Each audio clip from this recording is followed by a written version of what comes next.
Welcome to Out in It, where we discuss our hunting and fishing adventures, our successes, and our failures.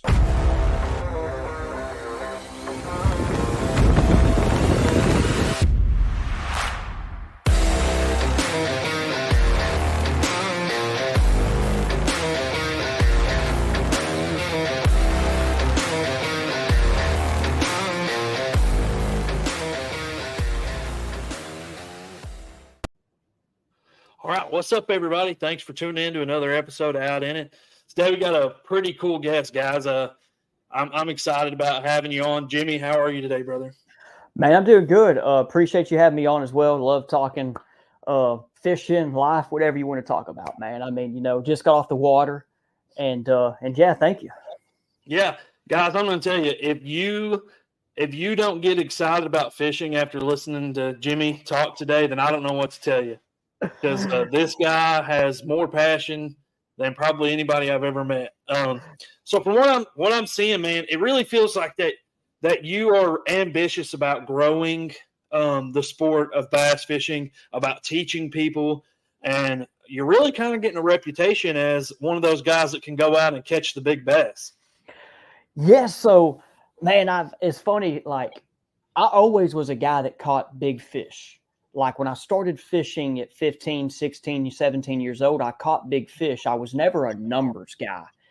And you kind of went to the teaching, man. I didn't, my dad took me fishing and I had some people, but like we weren't fishing family. So I did a lot learning on my own, but I got burnt out on tournaments at a young age. I did the junior bass stuff before it was high school fishing. Loved it. I'm talking loved it. It was a great experience. But I started doing the co-angler thing, and I got burnt. I had a couple bad pros. I didn't have much money. I was a college student, and my family just didn't give me checks and cash to go do all these tournaments, right? It was us. So, I was like, hey, instead of doing tournaments, I'm just going to fish. Like instead of $150 for entry fee, I can go fish 3 weekends, and I'm going to learn on my own. And I then wanted to make an impact and help others. I always did with the coaching, the teaching, and I had no idea I'd be doing what I am today. How about that? With the YouTube and the lessons I do. I got into high school fishing pretty early, taking kids, man, and it's just something that I've been gifted with. And yeah, man, and then the big fish, dude, like it's just, I don't know. People have caught big fish with me.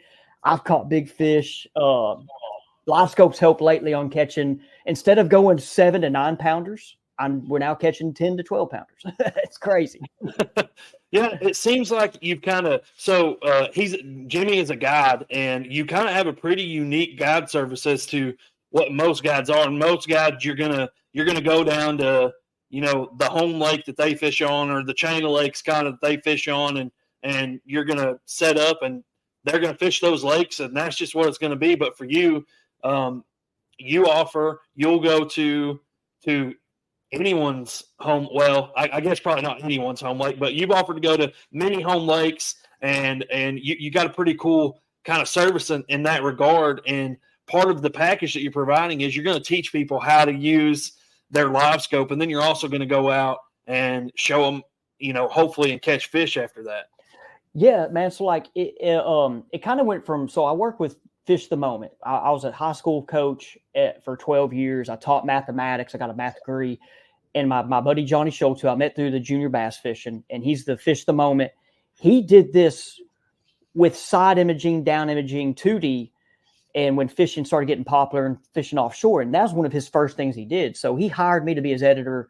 And then all of a sudden, I told him, hey, I want to do more. I don't want to just be an editor, content creator. And I always kind of had a goal after I got done coaching and teaching, like I want to go be a guide. Well, during this time, I was like, hey, why don't I teach people how to use their electronics, still do the 2D, down imaging, side imaging, but Livescope is about to get big, and it's big right now. It was already getting there, but it's now to a new point. And so when I started back in 2022, I was a good fisherman, but I was not an expert or excellent. But I knew when I started in 2022 in May with Johnny, I'm going to have more time on the water. I'm going to get to learn. I was like, I want to sell out to Livescope because I already had it on my boat. but I was just like a normal weekend guy and fished a lot, but I mean, I didn't have kids at the time. So I sold out to it. And then after about a year, I then started doing the lessons.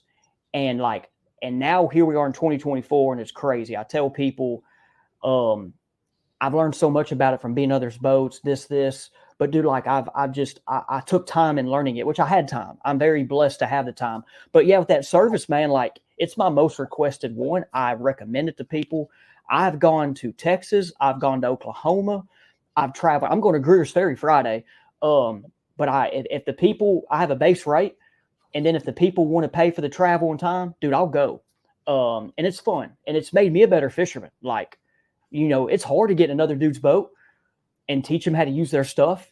But I'm an educator and a coach. I kind of have that part. But man, we've catch fish majority of the times, and that's just, I'm not promising giants. Now that one dude came down and caught the 12.5 with me. That was incredible.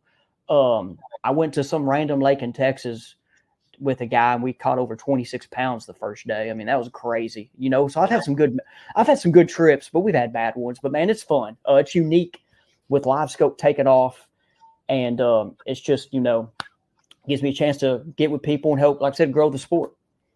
Right. So, part of obviously going to a new lake or obviously giving the Livescope lesson is you have to look at that lake and really pinpoint the areas that you feel like you're going to be successful in. What is it like I ask everybody this, but there's a reason, because I want guys who are trying to learn how to break down lakes, whether it be for a tournament or just they want to go out and catch fish. Can you give me it doesn't have to be super detailed, as detailed as you want to get into it. What's your process of kind of breaking down a new lake? Like if you knew you were going to a new lake tomorrow, or well, maybe not tomorrow, but this weekend, how would you start right now? Man, there's so much, from Highland Reservoir to Lowland Reservoir to rivers. There's so much to it. And then it goes to seasons as well. But man, I guess kind of keep it in general, top of my head, I'm all about channels, river channels, creek channels, and then trying to understand water clarity with it.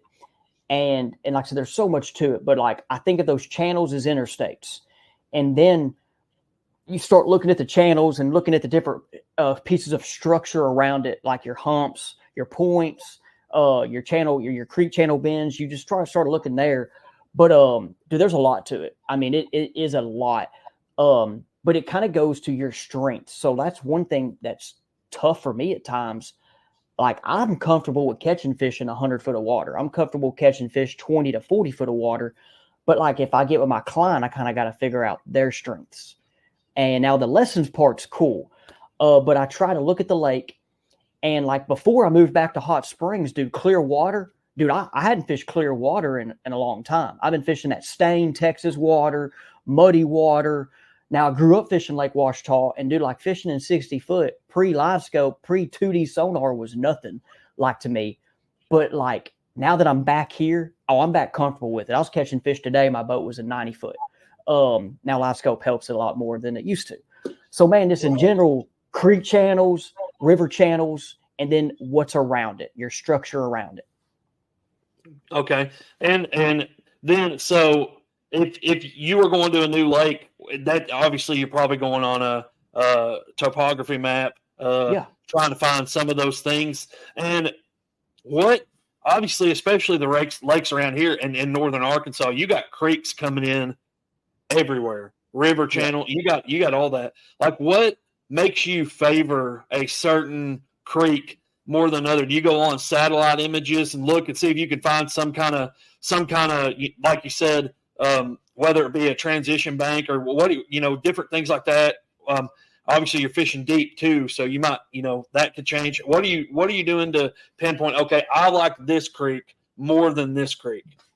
Okay. Yeah. So, and it can depend on I love Google Earth, dude. I will Google Earth, as much as I can, Navionics, all the mapping. But man, I guess with what kind of cover is in the creek too? Is there standing timber? Is there a lot of rock, road beds? You can't see brush piles, but you can kind of get an idea. Then grass. I like fishing rock, and I say rock. I'm not talking rock that you see with your eyes visually on that point. I like fishing the road beds, rock off the bank. I love fishing standing timber. So if I see two creeks and one of them has road beds all on the mapping, I'm going to go try to find those road beds or see if they're like made up, because sometimes maps will make them up.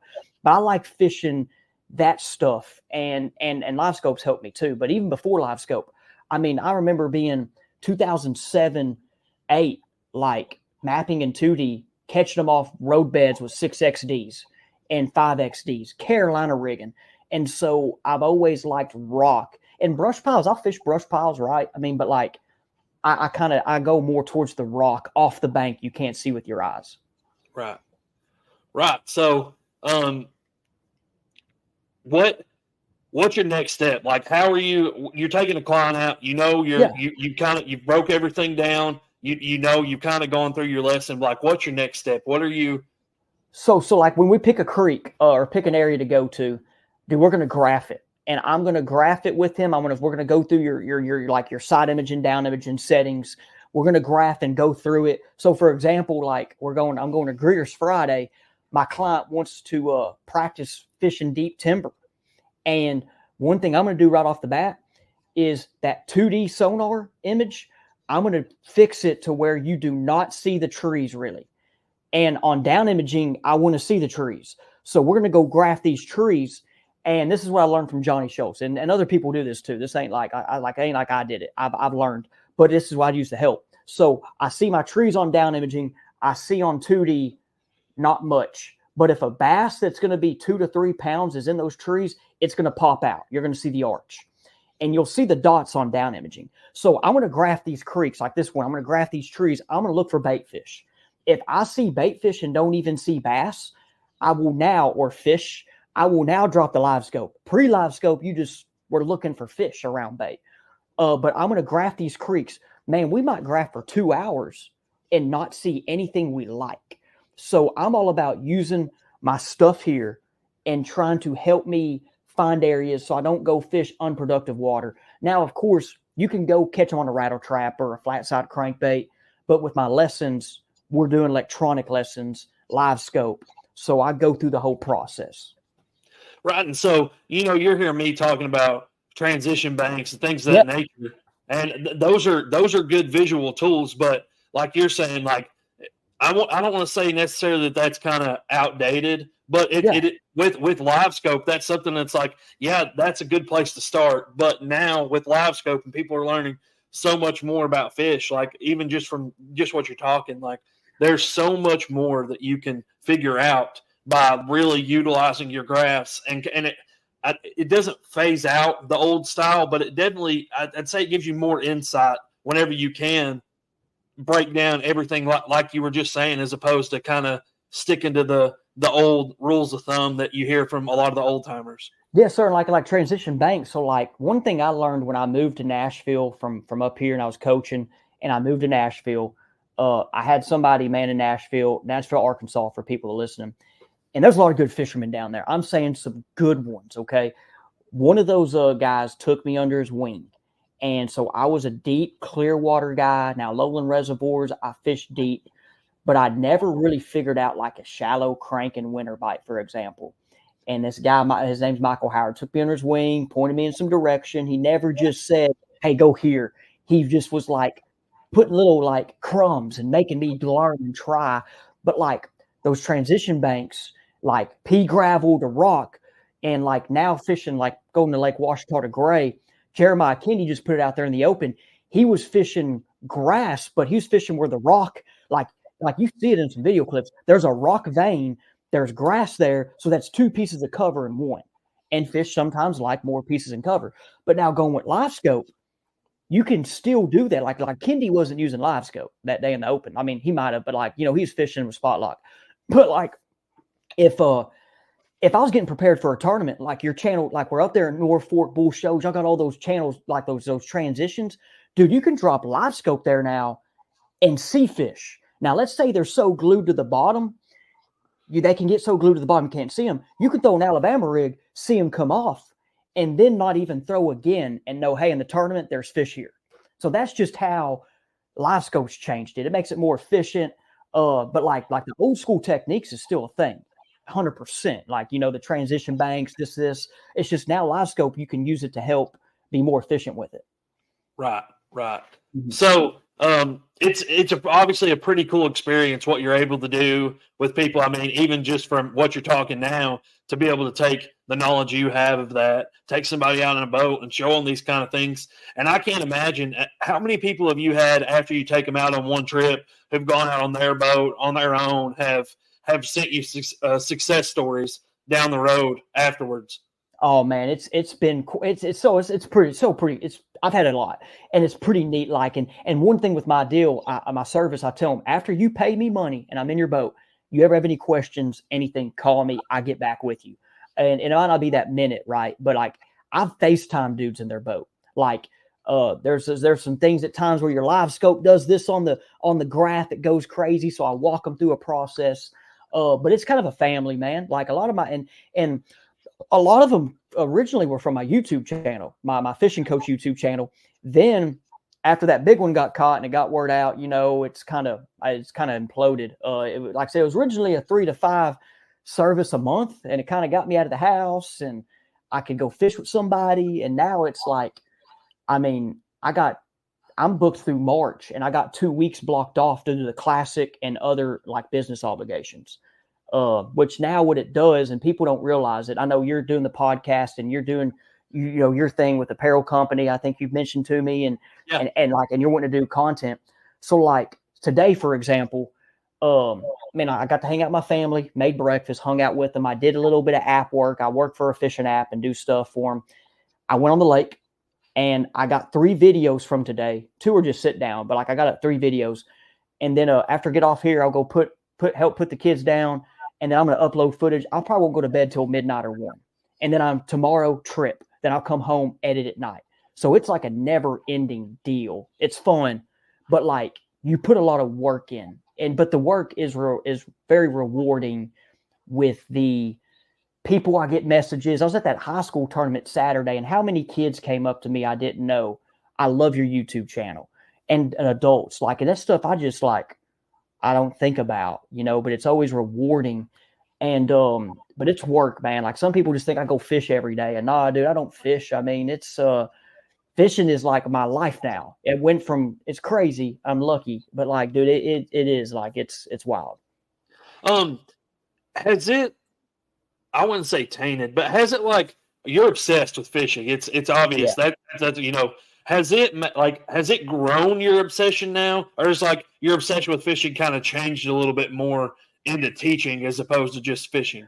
So, dude, a couple things. Let's talk about, you're right. Like, and I'm loving it right now, and I'll tell you some reasons. And it's very rewarding to hear like the kids and stuff, like that's big. But when I started going full time, when I was first originally editor, making content, Fish the Moment, dude, making content's hard. Catching fish is easy. I mean, anybody can catch fish, but like making the content, and Johnny Schultz bringing me on was and I tell him this all the time, but he's a smart man and he knew what he was trying to do with me, and it's all kind of worked out. But like, he brought me on his YouTube channel with 150,000 subscribers and said, go. And here I am making content, and dude, they're used to seeing Johnny. And then here I am, and dude, it's hard to talk to a camera. I struggled. And then, of course, there's all these people in the communities around me that, of course, I hear the negative, I can't fish. This guy's terrible. He can't talk to a camera. I'm seeing the comments. Dude, I was hard on, like, that first couple months was a little tough.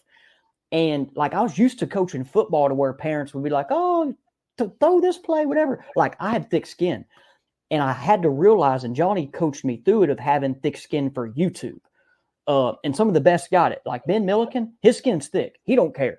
I mean, and so he threw me in on this channel. Then we did other channels and whatever. But like that fall of 2022, dude, I struggled. I never fished in the fall due to I was coaching football. Now, there's a couple times during COVID, we got on him at Millwood. But dude, Millwood's a whole nother animal. That's a whole nother topic. But like, I struggled making content, and I hated it. I was like, dude, I'm done. Like, I didn't want to go fish anymore. But that's when I was also taking time to learn the Livescope. And I was like, I'm going to catch eventually every fish with this thing. Then when I got the 34 transducer at the end of 2022, and I watched a 4-inch bait 80 foot away go down and a fish come up and eat it off a rock pile in 20 foot of water, I was like, this is it. I should have had this 34 sooner. And so what I'm saying is it's crazy. Here we are in 2024. That Livescope opened up so many of my eyes and so much doors and has made it fun. And then I get to teach people and then they get to see it. Like, I'm fired up talking about it right now, but like it's made it fun and brought like a new life. And yeah, so anyway, so like I was down, but now I like every fishing trip I learned something. And so it's pretty cool. Right. And dude, I mean, just talking to you, I mean, we've been talking back and forth for about maybe a week now. I don't know. Yeah. It hasn't, maybe not even that long. And like this is probably the third time we've actually had a conversation. First time face to face, but third time a conversation. And it feels like, for me that that I'm talking to a guy that I've talked to 1,000 times already. Yeah. You know what I mean? So real quick, by the way, what are your handles? What are your channels on YouTube and stuff? That way people can check you out. So my personal channel that I started at the end of October is called The Fishing Coach. And so that's the one that I'm posting 3 videos a week. I like to get to 4, but man, it's hard. On that channel, I do a variety of content, sit down talk videos, fishing videos, teaching videos, a lot of instructional, Livescope videos for sure. Like I have a lot of videos where I have my Livescope footage shown. I even have videos of me just breaking down Livescope film. Like I'm just like, hey, this is what's up. And I did that because not many people was doing that. Like some people were starting to do it now, but originally like there's none of that. Like they might show the clips, but they don't teach. Bass Fishing Declassified was my one I was on the longest. It's kind of on pause right now, but it's a collaboration channel with professional anglers, me, Johnny. But we're gonna grow it, but it's kind of on pause. It has 36,000 subscribers. I've been on Fish the Moment some, and we actually hopefully I meant to ask Johnny about today, but we might have a new little series where I kind of jump in. But Fish the Moment is great for electronics. Any skill level can learn something on his channel, and he's like the dude for teaching. And is just lucky that me and him are pretty good friends, and he brought me on. We're kind of opposites. I mean, the dude, we're both nerds in a way, but I say nerds, it's funny, but like he's originally from Wisconsin, then moved to Arkansas. I'm Arkansas. He wanted a dude from the South, and and anyway, that was kind of his thing. It's funny, but and then my Jimi Easterling Fishing Facebook page is where you get in contact with me on my guide trips and stuff. And I post stuff on there. You've seen like, dude, I mean, today I posted a Livescope clip where I caught a fish at a dock in 50 foot. So yeah, just, I think that's it right there. I got my TikTok too, the fishing. I don't even know what my TikTok name is. And then Instagram, it's all kind of yeah. Right. So I saw a video, and I don't know if this is something that, that just the everyday average user can use. I know that, I can't remember his name, but Schultz. He's real big in, and you may be too, with the Deep Dive app, correct? Yes, sir. So Johnny is one of the founders of the Deep Dive app. He's part owner. He's one of the big advocates for it. I work for the Deep Dive app independently. Yes. So I saw him doing a data pool from that the other day. Yeah. Is that something that the average user can do, or is that just... That's going to be on the app eventually. Him and the team are working on that data, getting on there. But like he has a bunch of stuff in an Excel file that he and his team members, he also has professional tournament anglers help him with it. And I've been on it too a little bit. I do a lot of stuff with it. But it's a pretty big time. I don't want to talk about too much because I don't want to get in trouble. But dude, it's a hey. Yeah, I tell you this, helping with that, dude. Like it opens your eyes real quick what works and doesn't. Like I did a bunch of fall tournaments, and dude, I got the fall dialed in. Like the spring, I can go through spring, but like, hey, a Highland Reservoir Lake. In the fall, you either need to run up to the dirtiest water you can and throw a square bill, flip a jig, or you need to go to the cleanest water you can and fish swim baits. I mean, if Alabama rig's accessible, like that's like the 2 things for the fall, like right away. Like there's stuff you saw from that data pool. You're like, wow, I don't even got to worry about doing this. But yeah. Which that's nice. I mean, especially as a guy to be able to be like, well, I know we're not doing any of this today. Yes, 100%. 100%. So I've seen a lot of people. We're going to kind of transition back to Livescope real quick. Yes, sir. I've seen a lot of people talk about how that they thought that they truly understood bass until they got Livescope, and now we're starting to see that there were so many misconceptions that people had about bass. Can you kind of touch on that a little bit? Dude, it's wild. And that's the thing about me. I'm so open-minded. So as a football coach, I would just never say we're going to run these plays. I'm going to make the offense around my kids. And high school is eventually teaching algebra and geometry. I would change to make it work for my kids. Fishing is the same way. I mean, and I think of it that way. My mathematical, analytical mind, like I wasn't just set. Like, of course, I got taught this, and like you read the magazine, but what opened my eyes, and it's out there. There's been videos made on it. I made a video on it with the results. It's on Bass Fishing Declassified. But Todd Driscoll and the Texas Parks and Wildlife, Toledo Bend, did a study, and they tracked fish for over a year. And those fish, 41% of the time, stayed on flats. No nothing bank flats. The least obvious pieces of structure on the lake. Now, this is Toledo Bend, Lowland Reservoir. Anyway, I know there's like North Fork and Bull are more, deeper channel, a lot of channel swing banks. It's a different deal. But we got told that fish stayed on points, channel swing banks. And then all of a sudden, this showed that they're on flats. So everybody made these videos on it. And I was like, hey, I want to go take the data and go apply it to lakes I know that has good population of fish. And lakes that had, and I learned so much about Livescope. So here's like one thing about live, like I'm going to get into it. Like community hosts, for example. This is what we learned about like community hosts. Like they're up there eating when they are. But where are they when they're not eating? Are they just hanging out up there, not eating your jig and your crankbait?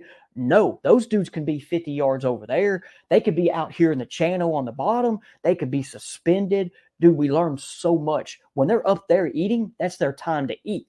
So you can pull up there with your Livescope, not see them, or you see them and they're not eating, but then like, where are they? So that the flats deal made me start looking at flats, but then also looking for just random areas. And dude, fish would be in spots you never think of. Like, for example, this year, this is crazy. I've been talking about this in videos, but people, I don't know. I'm going to share juice. So night fishing, right? Like, and people, I know you see Livescope, but like night fishing, I caught my biggest fish this year at night. And I don't fish night at much. I don't. I wish I fished more, but dude, I can't. Like, I can't make it the next 2 days. But there's a brush pile, and I did this during the summer too, but like at night, there's a brush pile 80 feet in front of me. I turn over here. There are 3 dots hanging out in the bottom. 3 big dots. Throw my black spinnerbait, reel it, 7-pounder. So that's just what Livescope does. It just shows you that now, I mean, that at times they could be catfish, but anyway, like that's just what Livescope's showing you, that it's crazy, man. A lot of that stuff. And then like we're now fishing for fish at times we hadn't fished for, but man, it's all going to cycle. I mean, people are going to use it to catch fish shallow, of course. I mean, I've already done it and people are, but it's open doors for sure. It's fun. Like I said, it's fun to me. It's just made it a new challenge. Find fish in different areas and catch them. Right. And I mean, it's obviously already brought new techniques.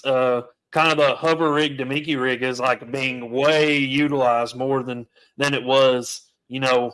which is kind of a new style anyways, but it's become, now it's mainstream as to where last spring, most people hadn't even heard of it yet. Yeah. So what's crazy about that, like I still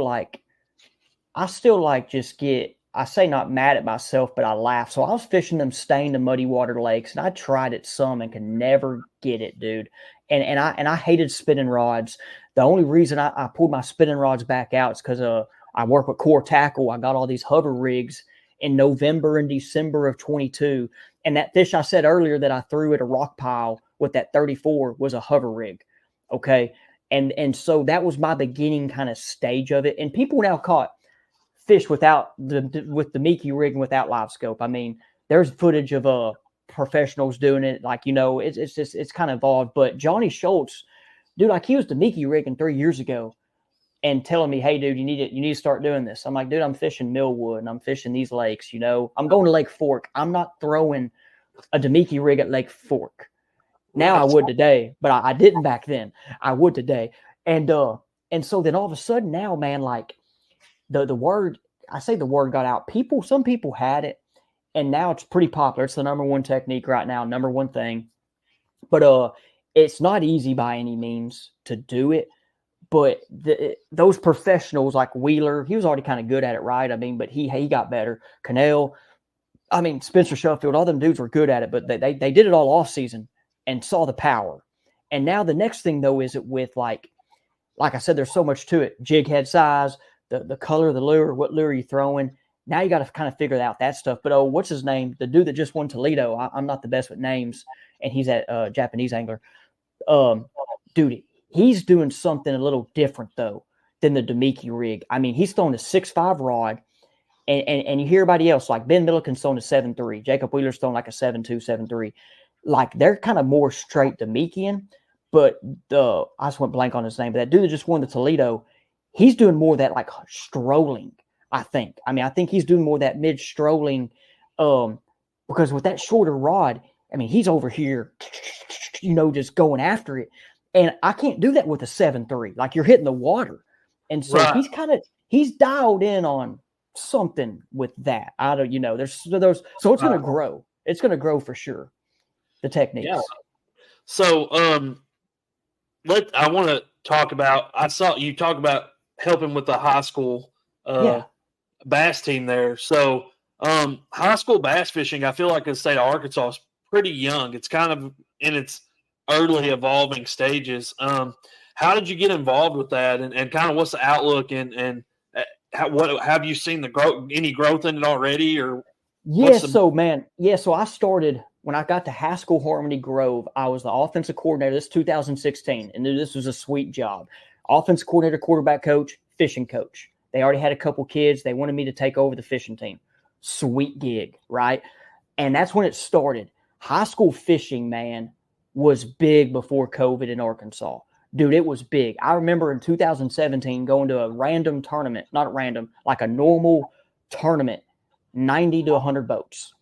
Wow. COVID happened, and dude, something happened with the high school fishing. There was more tournaments all of a sudden, more circuits.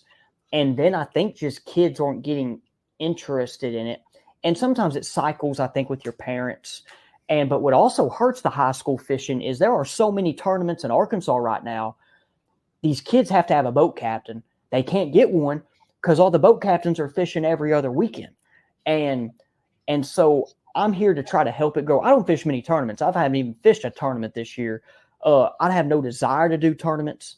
I've had people ask, and my competitive side might want to do it someday. I coached for so long. I mean, I'm over here looking. You don't see it, but like I got a box of rings, dude. Like I coach and I have that edge.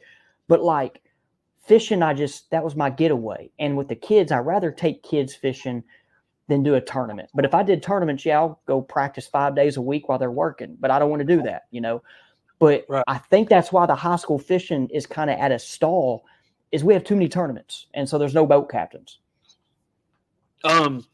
So we had a conversation the other day, and you had mentioned that you were in a tournament, and they were basically trying to fish a pattern. Pattern wasn't working. You're like, hey, if y'all want to win this tournament, y'all gonna have to make a change. Yeah. So me through what it's like being in a boat in that situation. There. Dude, so my kids that I typically get, man, they want me to make a lot of decisions and want me to be a part, which that's why I'm there. Like I'm coaching.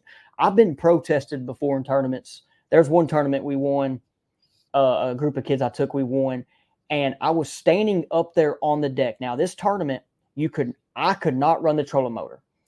I was standing up right next to the trolling motor, talking through what the kid was seeing on Livescope. I mean, I'm coaching them up. I'm telling them what to do with the reel. I'm trying to teach and coach. Most coaches just sit in the boat right here and just kind of hang out or sit in the back. No, I'm up there in it and trying to teach. So like this last tournament, my two kids, and one thing when I do as a boat captain, I know their strengths. I try to help them pattern and do things to their strengths. So these two kids are shallow water anglers. They flip, throw a jig, chatterbait, shallow crankbait. And at Lake Hamilton, that was working for a while, and it might still be, but I couldn't figure it out with the kids Saturday. I mean, it was tough. We couldn't. And so we're struggling. And I eventually, like I told them before the tournament, guys, I don't want to take y'all out there in 50 foot and teach y'all how to live scope with me not being able to like put hands on. Because these two have not been in the boat with me yet in a while. Like they've been in the boat with me before, but not like on Hamilton to Gray Washita. And yeah, so we struggled with them. We finally had to go out there, and I had to try to talk them through, teach them through. We ended up with 8.5 pounds, and we had a chance at 12 to 13. They lost 4 fish. It was just not our day. But I mean, I know for sure 2 of them would have helped. And so it was tough Saturday, and the kids had fun. I had one text me yesterday, man, say, "Hey, I enjoyed it, loved it. I learned so much. When can I go with you again?" And that's what it's all about. Yeah, that's worth every bit of time that you put into it. Mm-hmm. How cool is it to see? I mean, it's a whole different dynamic when you're fishing, but when you're in front of a boat and you got a 16-year-old who's like, "Hey, coach, like, what are we doing here?" And you talk them through it, and they land a fish. I mean, that's got to be, to see the joy not only on their faces, but to know that you taught them something. That's got to be worth $1 million. Yeah, dude. And I have a video coming out Friday from the Hamilton trip, and sometimes the footage ain't the best. When I'm doing tournaments, I ain't worried. But like, dude, it was crazy. The first fish. This was actually when we're still shallow fishing. Like they're up there, we're fishing grok with a bladed jig and a square bill. And so this tournament, I could run the trolling motor, this series. And I was up there letting them fish. I panned out there to the left, and there's 2 fish out there in the middle of the creek. And I'm like, oh, boy. I'm like, Rem, pick up that spinning rod. He picks it up, throws it, and he was short. Like, he threw it like 5-6 foot short. And I was like, hey, reel it in. We got to get a better cast. That fish saw it. And when he was reeling it, shoom, shot after it. And I was like, hey, just kind of kill it. He killed it. And I was like, work it. And he's like, he didn't know what to do. He's like, what do you mean work it? He just started kind of shaking it, and boom, the fish came and ate it.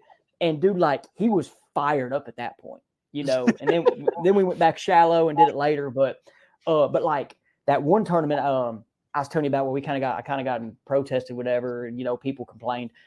A kid caught his personal best that day. We won the tournament, but he caught a 5.8. He caught it off a tree with an Alabama rig. Never fished with an Alabama rig before until that day. And dude, we caught like 30 fish. It was a blast. And dude, like I'm up there like on my hands and knees. He's running the trolling motor. And I'm like, you see that fish? Yeah, throw. He throws. I'm like, start reeling. And I'm like, here it comes. Don't you quit reeling. Dude, he hammers it, sets the hook. Oh, dude, it went crazy. But when we landed that fish, because it was a tough day for a while. I mean, we caught fish, but it was a tough day. Dude, the lake exploded. Like there were 6 boats around us. I mean, dude, we just thought we won the lottery. But what that did was everybody around us, dude, their heads went down. And dude, it was a mental game. I'm all about teaching the kids too how when you're fishing, you can play that mental game. Example, another tournament, we got second and we went to Caddo Lake. And this was with my 2 shallow dudes that were just with me at Hamilton. We went to Caddo Lake. I've never been to Caddo Lake. It's down there, Texas, Louisiana border. Awesome lake, by the way. We practiced the day before. It was in spring break, so we could practice the day before. We had a house with all of our high school teams there. And so we practiced with the next day. We had one area we had a couple bites in, and I thought those bass were on beds, and they were. Like just how they were biting and the kids were missing them in practice. I was like, hey, these dudes are on beds. Well, we went in there at like 9:30 with no fish. Dude got a limit in 10 minutes, then caught a 6.5. Dude caught PB. All of a sudden, another boat comes. And I was like, hey, pull the trolling motor up. He's like, what do you mean? I'm like, dude, we're going to go block them. We're going to let them know right now this is our area. And they threw their life jackets on. I idled up there, cut those dudes off. And I taught my kids then, hey, we're letting those guys know we're running this.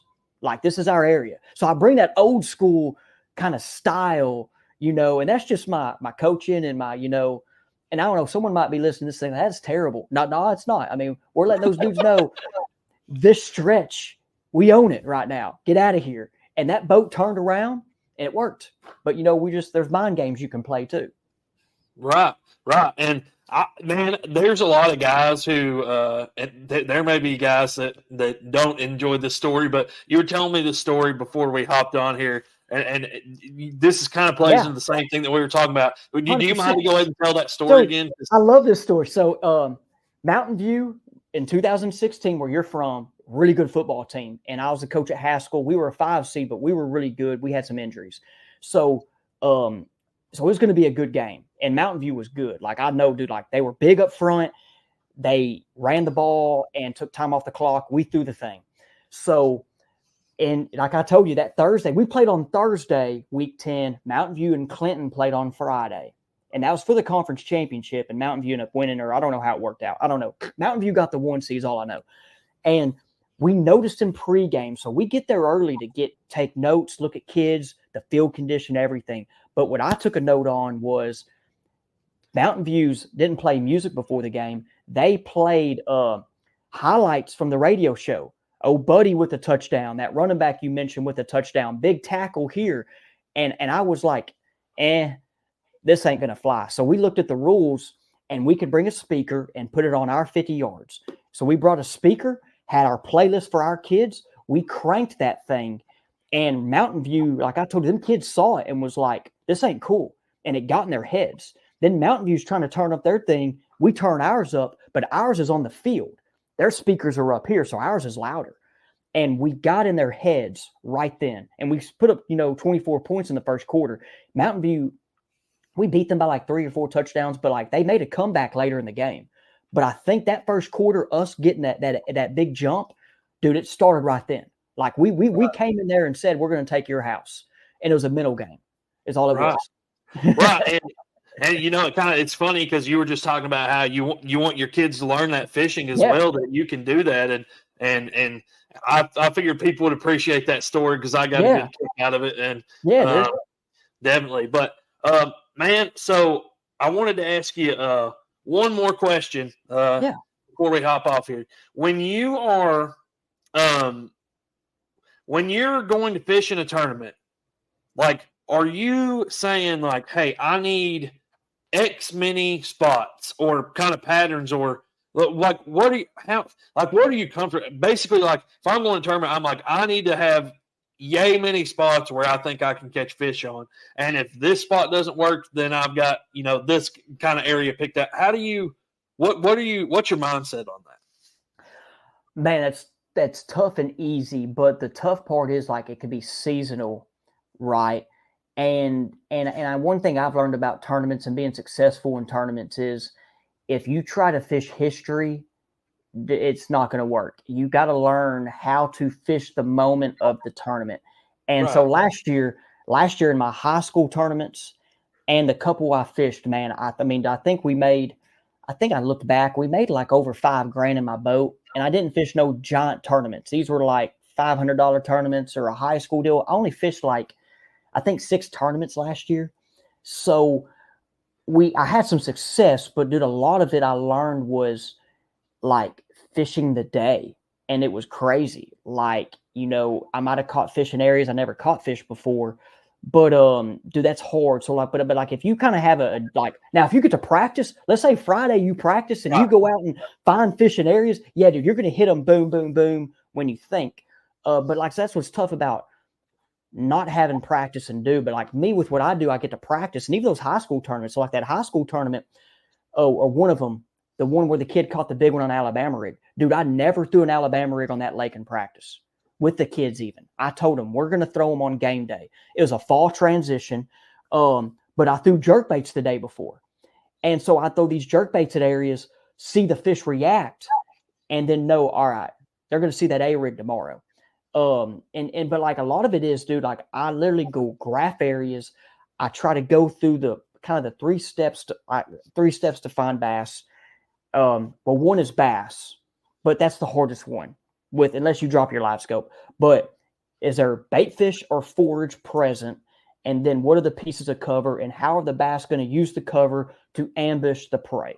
So if you have bait fish, or if you see a good brim bed population, brim beds around, crawfish, I know it's hard to see, but you got your rocks, whatever.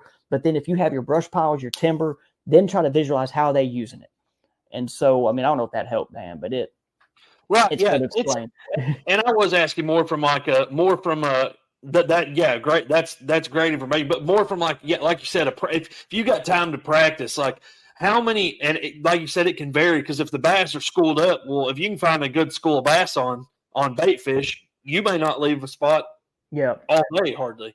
But especially in this time with the more of the pre-spawn, they're transitioning from their winter areas to kind of that pre-spawn. And you got practice rounds. Like how many areas are you going to feel comfortable with? If you find a pattern, like how many areas are you kind of searching for to be like, okay, I think this is going to be enough to win me this tournament or to compete in this tournament? Yeah. And man, dude, there's been times where I have tried to find 5 groups of fish that I'm confident with. But if it's a deal to where you're catching 2 to 3 a spot, I will like, for example, what Kendi just did at the Open, he fished spots that day, like not history or not like secret spots. He fished the moment with that north wind, and he was trying to get 2 to 3 bites. So he was running and gunning. I really would like to try to find 3 to 5 groups of fish in areas and then rotate those areas. I will run and gun at times, but I'm rather personally try to find 3 to 5 areas I feel confident in, and then I try to catch them in the tournament and rotate. That's just kind of my thing that I've always, I say, kind of done. Right. So when I'm successful, like Saturday, dude, we ran almost all over the lake at times, trying to do the shallow water thing. But I look back at it, I'm like, hey, if we just put our nose down and picked apart the area where we found the fish in, we might have done a lot better. So, right. Right, yeah, and especially a lot of these highland reservoirs that we live on, like you can jump. I mean, you can run as far as you want to almost. I mean, that we're fishing tournament Saturday. We're planning on making probably a 30-minute run just right there at the beginning, and that's not even as far as we could go up the. I mean, we could go another 30 minutes if we wanted to. Yeah. So I was just kind of curious what your mindset was, man. I'm getting big into like content creation, like we talked about with my apparel company that we're working on right now. What's some advice that you have for young fishermen who want to not only get into content creation, but who are just trying to learn? Man, so dude, I'm all about like this, like that. So you need to be able to edit. Edit's huge. I started editing at like 14 years old, pre all this stuff. Like my aunt had a computer. I stayed at my aunt a lot. And like when I was like in 9th grade, I was making our highlight tapes. And this was 2005 and 6, whatever, So I did all this before. So you got to be able to edit. But the part on making content, and this is one thing I tell people, when I realized this is when I opened up and became better at talking to a camera, better at just figuring me out, but it's drop the pride. Do not care what anybody thinks, but drop the pride. And when you do that and just be you, dude, it makes it so easy. And like I said, there's times some people I get comments, hey, you drank too many Red Bulls today. You need to chill. I'm like, dude, you hadn't seen me on a Red Bull, man. And I've only drank 2 cups of coffee a day. I was drinking a pot for my whole, 2024, I'm only drinking 2 cups of coffee a day. So I know I'm high energy. I was always that way. I'm just going to do it, Right. And so whatever you are, just drop it and just go. You got to go, and you're going to get better with every video. Absolutely. Well, man, I appreciate your time. I feel like we got to talk about just jumped around all around. I appreciate your time, man. I hope to get you back on sometime. I really enjoyed having a conversation with you, man, and look forward to keeping in touch with you. And I appreciate you getting on with me. Yes, sir, man. Good luck to you. I had fun. Thank you. All right. Appreciate it, brother.